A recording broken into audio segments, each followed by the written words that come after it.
নমস্কার, জয় শ্রী গণেশ। স্বাগতম আপনাদের প্রত্যেককে। আজকের আলোচনার বিষয়বস্তু হলো কর্কট রাশি, অর্থাৎ কালপুরুষের চতুর্থ রাশি। কর্কট রাশি আমাদের অনেকেরই প্রিয় রাশি, কারণ কর্কট, হ্যাঁ অবশ্যই স্নেহশীলা বা স্নেহশীল জল রাশি, চর প্রকৃতির রাশি।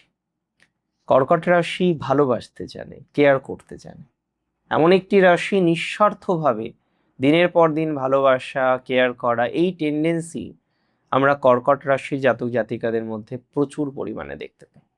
আজকে একটা কথা আপনাকে বুঝতে হবে। কি কথা বুঝতে হবে? যে কর্কট রাশির জাতক জাতিকাদের যে কারক গ্রহ, অধিপতি গ্রহ, সে হচ্ছেন চন্দ্র, স্বয়ং চাঁদ। আপনারা বাইরে থেকে মাঝে মাঝে একটু চেষ্টা করেন একটু শক্তপোক্ত হওয়ার, বাট সেই মনটা তো আলটিমেটলি জল, বড্ড নরম, তাই না? মাথায় রাখতে হবে, এই নরম স্বভাব হওয়ার কারণে প্রবলেম। আপনি সবাইকে ভালোবাসতে জানেন, সবাইকে আগলে রাখতে জানেন, কিন্তু দিন শেষে আপনার জীবনে এত একাকিত্ব কেন বলুন তো? আপনার মনে হয় না, এই প্রশ্নটা আসে না যে দাদা সত্যিই তো একাকিত্ব, চরম একাকিত্ব। আপনি যাদের জন্য জীবনে সব উজাড় করে দিয়েছেন, আপনি তাদের থেকে এখনো কেন অবহেলা পাচ্ছেন? আপনার প্রশ্ন আসে নিশ্চয়ই। দেখুন, জুলাই মাস মহা আশীর্বাদের মাস। আমি বলবো এই জুলাই মাসে আপনার জীবনচক্রের রিয়েল প্রবলেমগুলো, রিয়েল অ্যাচিভমেন্ট নিয়ে আমি খোলামেলা আলোচনা করব। এত টেনশন নেবেন না। এত টেনশন কিসের? এত ভালো মানুষই কিসের তাদের সাথে, যারা আপনার সাথে খারাপ করেছে, বারবার খারাপ করেছে? আমি বলে দিই আপনাদের, জুলাই মাসে আপনাকে কিছু কিছু বিষয় মেনটেন করতে হবে। সবার আগে দুটো কথা বলবো, জাস্ট দুটো। নাম্বার ওয়ান, অতীতকে আঁকড়ে ধরে বসে থাকবেন না। It's a very bad habit of you. আপনি অতীতকে আঁকড়ে ধরে বসে থাকেন। পুরনো কষ্ট হতেই পারে, একটা মানুষকে বিশ্বাস করেছিলেন, ঠকিয়ে চলে গেছে, ঠিক আছে, তাকেও ভুলে যান আপনি। না, আপনি তাকে ভোলেন না, আপনি সেই সিচুয়েশনকে মনে করে চোখের জল ফেলেন, নিজের বর্তমানটাকে নষ্ট করেন। এই স্বভাব আপনাদের জীবনকে না থমকে দেয়। আর সেকেন্ড হচ্ছে অতিরিক্ত এক্সপেকটেশন করা। হ্যাঁ, একটা সময়ে কর্কটের এক্সপেকটেশন হয়তো জিরো চলে আসে, এটা ঠিক। বাট আমি প্রাথমিক অবস্থায় বহু কর্কটের দেখেছি যে তারা যেহেতু মানুষকে অনেক নিঃস্বার্থভাবে ভালোবাসে, কর্কট রাশি নিঃস্বার্থভাবে ভালোবাসতে জানে, নিঃস্বার্থভাবে ভালোবাসতে পারে, কিন্তু কর্কটের ক্ষেত্রে খুব কমপ্লিকেটেড। এটা এটা বলতে হয়, খুব কমপ্লিকেটেড ভাবে আপনার এই জায়গাটা তৈরি হয় জীবনে। আপনি না সত্যিই খুব পারেন না ম্যানেজ করতে। কিছু কিছু ক্ষেত্রে ম্যানেজিং ক্যাপাসিটিটা আপনার একেবারে নেই বললেই চলে। কেন ম্যানেজিং ক্যাপাসিটি নেই? এ আবার কি কথা? কারণ আপনি জেনে শুনে সেই বিশ্বাস করার মতো তাকেই ভালোবাসবেন, তাকেই বিশ্বাস করবেন। আমি একটা কথাই বলবো, এক্সপেকটেশন বেশি করবেন না। জুলাইয়ে তো একদমই করবেন না। কাদের থেকে এক্সপেকটেশন করবেন না? আপনার সেই মানুষগুলি থেকে। দেখুন, কর্কটের জুলাই এডুকেশনাল বা একাডেমিক লাইনটা কিন্তু আমার বেশ ইন্টারেস্টিং মনে হলো। কারণ একাডেমিক লাইনে আপনার বেশ সাকসেস আছে। বিশেষ করে যারা নতুন করে কোনো কম্পিটিটিভ বা প্রবেশিকা পরীক্ষা, প্রবেশিকা মানে কোনো একটা কলেজে আপনি অ্যাডমিশন নিতে চান, যার জন্য আপনাকে একটা প্রবেশিকা পরীক্ষা দিতে হলো, একটা এন্ট্রান্স টেস্ট দিতে হলো। তো যারা এই এন্ট্রান্স টেস্ট দিচ্ছেন, তাদের পজিটিভিটির মাত্রাটা অনেকটা বাড়বে, এই সময়ে বাড়বে। যদি কোনো এন্ট্রান্স থেকে থাকে নতুন করে, তার রেজাল্ট ভালো হবে। বলছি আমি পড়াশোনার জন্য এন্ট্রান্স, আমি শুধু কম্পিটিটিভের কথা বলিনি। কিন্তু আপনি একটা এন্ট্রান্স দিচ্ছেন, তাতে রেজাল্ট ভালো এক্সপেক্ট করতে পারেন। জুলাই মাসে মাথায় রাখবেন আপনার একাডেমিক লাইনটাও ভালো। অনেকে আছেন কর্কট থেকে বিলং করে, পড়াশোনার প্রতি আগ্রহ হারিয়ে ফেলেছিলেন। তাহলে যে সমস্ত জাতক জাতিকারা পড়াশোনার প্রতি আগ্রহ হারিয়ে ফেলেছেন, পড়াশোনার প্রতি আর অতটা ন্যাক আসছে না, পড়াশোনা নিয়ে অতটা সিরিয়াসভাবে ভাবতে পারছেন না, তাদের পজিটিভিটির মাত্রাটা বাড়বে। এবং যাদের কোনো সিনিয়রের সাথে সমস্যা, আজকে আপনি পিএইচডি করছেন, আজকে আপনি রিসার্চ করছেন, আপনার সিনিয়রের সাথে আপনার রোজ ঝামেলা বাজছে, আপনার সিনিয়রের সাথে আপনার রোজ অশান্তি বাড়ছে। আপনি একটা জিনিস খুব ভালোভাবে অন্তত নোটিশ করেছেন, আপনার সিনিয়রের সাথে আপনার বন্ডিংটা ভালো জায়গায় নেই, ইজন্ট ইট, তাই না? তাহলে যাদের এই সিনিয়রের সাথে বন্ডিংটা ভালো জায়গায় নেই, যাদের সিনিয়রের সাথে বারবার নেগেটিভ ভাইবস তৈরি হয়ে যাচ্ছে, বারবার অশান্তির জায়গা তৈরি হয়ে যাচ্ছে। আমি আপনাকে একটা কথাই বলতে চাই, আপনার সিনিয়রের সাথে যে পজিটিভিটির মাত্রাটা সেটা 100% বাড়বে। অনেকে আমি দেখলাম, অনেক মেয়েরা আছেন আমার বোনের মতো, তারা বিদেশে গেছেন একটু এডুকেশন করতে, বা অনেক ছেলেরা আছেন আমার ভাইয়ের মতো, তারা পারছেন না, মানে সার্কামস্ট্যান্স তাকে পড়তে দিচ্ছে না, তাকে নেগেটিভিটির মধ্যে ফেলে দিচ্ছে। এবং বহু কর্কট তারা হয়তো দেশেও আছে, এমন কিছু কিছু সিচুয়েশন, ইম্পসিবল সিচুয়েশন, আপনি নিজের মাইন্ডসেটটাকে কন্ট্রোলই করতে পারছেন না। আমি ভুল বলুন, আপনি আমাকে কমেন্টে জানাবেন। মাইন্ডটা কন্ট্রোল হচ্ছে না, হ্যাপাজার্ড থিঙ্কিং, আজকে এটা কালকে সেটা, পরশু আর একটা তরশু আর একটা, so many complication is there. আমি বলে দিই এই কমপ্লিকেশন থেকে বেরোতে পারবেন। পিএইচডি, রিসার্চ, পোস্টডক্ট, এই ধরনের হায়ার এডুকেশনের ক্ষেত্রে আমি বিশ্বাস করি কর্কট রাশির টাইমিংটা ভালো যাবে। কর্কটের রাশিতে হংস পঞ্চমহাপুরুষ যোগ, এটা জুলাইও থাকছে। হংস পঞ্চমহাপুরুষ যোগ এডুকেশনাল সাকসেস দেয়। আর নবমপতি আপনার উচ্চশিক্ষা, বৈদেশিক এডুকেশন সব হবে। মনের জোরটা রাখুন তো, নেট সেট দিচ্ছেন যারা, মনের জোরটা রাখুন, দেখি তো কতক্ষণ না হয়ে থাকে। আমার মনে হয়, আমার দৃঢ় বিশ্বাস, আমার কনফিডেন্স আপনার প্রতি, যে এডুকেশনাল দিক থেকে কর্কটকে কেউ হারাতে পারবে না। এবং এই সময়ে কর্কটের এডুকেশনাল যে জায়গাটা আছে সেটা লিটারেলি খুব পজিটিভ, খুব ভালো।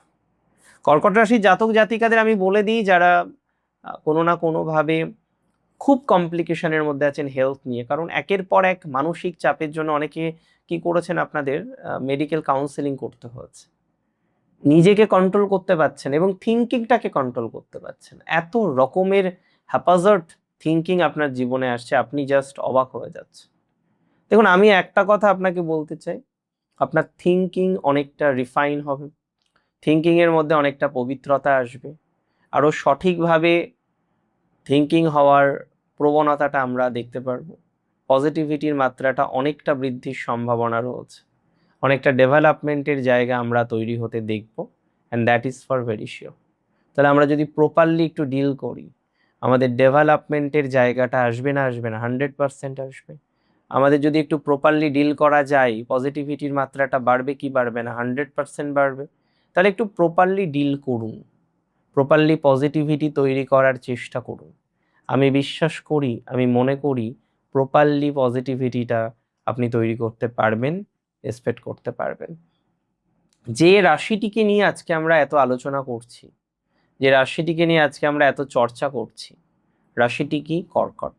কর্কট রাশি জাতক জাতিকাদের ক্ষেত্রে একটা বিষয় খুব ইম্পর্টেন্ট, আপনার ম্যারেজ লাইফ। অনেকে জানেন তো, একটা ডেড ম্যারেজ লাইফকে কর্কট বহন করে নিয়ে বেড়াচ্ছে। বারবার ম্যারেজ লাইফে বাধা, বারবার ম্যারেজ লাইফে ডিস্টারবেন্স। আমি এতটুকু আপনাদের বার্তা দিতে চাই, আমি এতটুকু কথা আপনাদের বলতে চাই, যদি রাশি আপনার কর্কট হয়ে থাকে, কর্কটের একটা এক্সট্রিম পজিটিভিটির মাত্রাটা পাওয়ার সম্ভাবনা রয়েছে। 2026 সালের অন্ততপক্ষে জুলাই মাসে বহু কর্কট রাশির জাতক জাতিকারা যারা ম্যারেজ লাইফে জাস্ট ডিসঅ্যাপয়েন্টেড, একসাথে থাকেন না, সেপারেট আছেন, বুঝতে পারছেন না কি করবেন, কারণ কনফিউশন, এখানেও কনফিউশন। যে মানুষটি আপনাকে এতদিন ধরে ধোঁকা দিল, আপনি যখন রিয়েলাইজ করতে পেরেছেন তখন আপনি মেনে নিতে পারছেন না।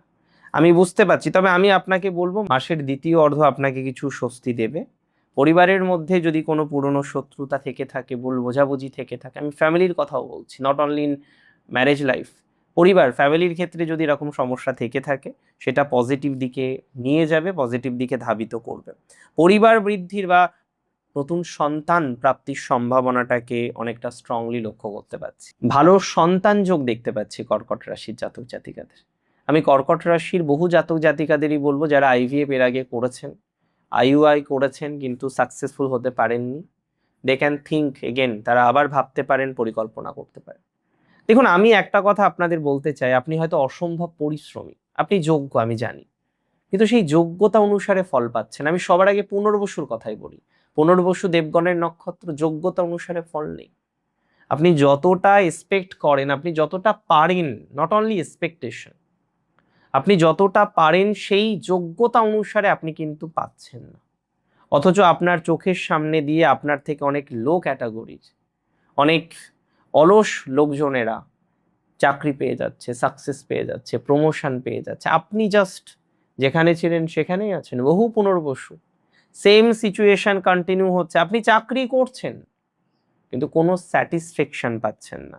জুলাই মাসে আমি বলে দিচ্ছি, আপনাদের রাশির দশম ভাবের অধিপতির অবস্থান এবং রবির প্রভাব আপনার লাইফে অনেকটা পজিটিভিটি নিয়ে আসতে পারে। তবে এটা মাথায় রাখতে হবে, পুনর্বসুর বিদেশ যাত্রা, দূর যাত্রা, দূর ভ্রমণ এগুলো আছে। পুনর্বসু যারা নতুন চাকরি খুঁজছেন এমএনসিতে, একটু দূরে খুঁজুন, একটু দূরে ট্রাই করুন। অনেকেই বলবেন দাদা দূরে যেতে তো ইচ্ছা করে না, যেতে হবে, কিছু করার নেই। এই সময় দূরের কানেকশনটা ভালো। ব্যবসা যেমন চলছে পুনর্বসুর তেমন চলবে, এডুকেশনাল লাইফটা ভালো। নিঃসন্দেহে ম্যারেজ লাইফে কিছু পজিটিভ ঘটবে। তবে পরিবারের মধ্যে প্রচুর শত্রু পুনর্বসুর। পুনর্বসুর পরিবারে যে কত শত্রু, গুণে শেষ করার কোনো উপায় নেই। এবং সব থেকে খারাপ লাগে, পুনর্বসু কিন্তু খুব অথেন্টিক একটা নক্ষত্র, মাতা অদিতির নক্ষত্র, দেবতাদের মাতা হচ্ছেন অদিতি। পুনর্বসুর মধ্যে কোনো অ্যাজ সাচ নেগেটিভিটি নেই, আপনি পুনর্বসুর সাথে কথা বলেও বুঝতে পারবেন। বেশি হার্ম পুনর্বসুর হয়, নেগেটিভিটি আসে। যাই হোক, আমি চলে আসি নক্ষত্র পুষ্যার ক্ষেত্রে। দেখুন, পুষ্যা নক্ষত্রের একটা কথা মাথায় রাখতে হবে, যারা ব্যবসা করছেন, পুষ্যার অনেকে ব্যবসা করেন, জলীয় দ্রব্যের ব্যবসা করছেন, ইম্পোর্ট এক্সপোর্টের ব্যবসা করছেন, ডেয়ারি প্রোডাক্টসের ব্যবসা করছেন, ফুড ও ক্যাটারিং এর ব্যবসা করছেন, জুয়েলারির ব্যবসা করছেন, অনেকেই টেক্সটাইলের ব্যবসা করছেন, এবং ব্যবসায় গতানুগতিকতা। আপনার এত টাকা ব্যবসায় লগ্নি হয়ে আছে, ভালো লাভ না আসলে ব্যবসাটা কন্টিনিউ করাটাই আপনার পক্ষে একটা চ্যালেঞ্জ। আর আমি মনে করি সেই সেম সিচুয়েশনটাই চলছে। কি চলছে? তো পুনর্বসুর পরে, পুনর্বসু নক্ষত্রের ব্যবসা একরকম এ মাসে, কিন্তু পুষ্যার ব্যবসা খুব আপস অ্যান্ড ডাউন হওয়ার সম্ভাবনা আছে। পুষ্যা নক্ষত্রের ব্যবসা খুব আপস অ্যান্ড ডাউন হওয়ার সম্ভাবনা আছে। পুষ্যা নক্ষত্রের ব্যবসার ডেভেলপমেন্ট হওয়ার সম্ভাবনাটা প্রবল। অনেক ক্ষেত্রেই আমি মনে করি পুষ্যা নক্ষত্রে জাতক জাতিকাদের ব্যবসা বৃদ্ধির সম্ভাবনা রয়েছে, বেশ বেশি ব্যবসা বৃদ্ধির সম্ভাবনা রয়েছে। পুষ্যা অগ্রগতি পাবেন, ডেভেলপমেন্ট পাবেন। পুষ্যা নক্ষত্রের যে সিচুয়েশন সেটা অনেকটা গতি ফিরে পাবে বলে মনে করছি। পুষ্যার এই জায়গাটা কিন্তু ভালো। দেখুন, যার যেটা ভালো সেটা তো ভালোই বলবো, যার যেটা খারাপ সেটা তো খারাপই বলবো। পুষ্যা নক্ষত্রে জাতক জাতিকাদের আমি খুব দায়িত্ব নিয়ে বলে দিচ্ছি, আপনার ব্যবসার জায়গাটা ভালো হবে, টাকা পয়সা পান, প্রচুর বাকি পড়ে গেছে, প্রচুর লাইবিলিটিসের মধ্যে পড়ে গেছেন, পুষ্যা নক্ষত্র ভালো হবে। পুষ্যার ম্যারেজ লাইফটা মেনটেন করবেন এবং কোনো তৃতীয় ব্যক্তির মাধ্যমে আপনার জীবনের প্রবলেম সলভ করতে যাবেন। আপনারা অনেকে কোনো তৃতীয় ব্যক্তির মাধ্যমে আপনার লাইফের প্রবলেমগুলো সলিউশন করতে যাচ্ছেন, প্লিজ করবেন না। এটা বাজে অভ্যাস, এটা বাজে, এটা ভালো ফল দেবে না আপনাকে, এটা আরো খারাপ করবে। নক্ষত্র অশ্লেষা, দেবারিগণের নক্ষত্র প্রচুর জানে, বাট কর্মক্ষেত্রে সাকসেস নেই, বাধা, এডুকেশনাল লাইফে বাধা, ম্যারেজ লাইফে বাধা, স্যাটিসফ্যাকশন নেই। সব কিছুর মধ্যেই মানসিক চাপ, সব কিছুর মধ্যেই মানসিক স্ট্রেস, সব কিছুর মধ্যেই একটা মানসিকভাবে বারবার বারবার চাপ আসার সম্ভাবনা, এটা আপনাদের চলছে।